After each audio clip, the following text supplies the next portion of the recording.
جب انسان بار بار گناہ کرتا ہے تو دل پر سیاہ دبے لگ جاتے، پھر آہستہ آہستہ نماز میں دل نہیں لگتا، قرآن پڑھنے کو دل نہیں کرتا، نیکی مشکل لگتی ہے اور گناہ آسان لگتے۔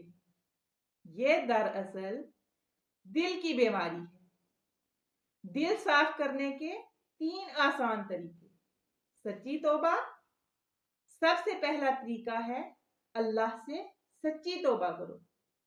جب انسان دل سے کہتا ہے یا اللہ مجھ سے غلطی ہو گئی ہے، مجھے معاف فرما دے، تو اللہ تعالی گناہ معاف کر دیتے اور دل کو صاف کر دیتے۔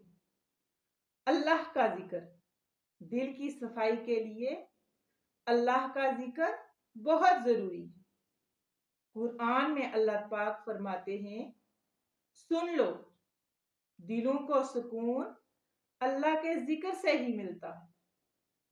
روزانہ یہ کلمات پڑھیں، استغفر اللہ، سبحان اللہ، الحمدللہ اور اللہ اکبر۔ یہ ذکر دل کو نور سے بھر دیتا ہے۔ قرآن کی تلاوت، قرآن دلوں کی شفا ہے۔ اگر آپ چاہتے ہیں کہ آپ کا دل نرم ہو جائے تو روزانہ قرآن پاک پڑھیں، چاہے صرف چند آیات ہی کیوں نہ پڑھیں۔ قرآن دن کے اندھیروں کو ختم کر دیتا ہے۔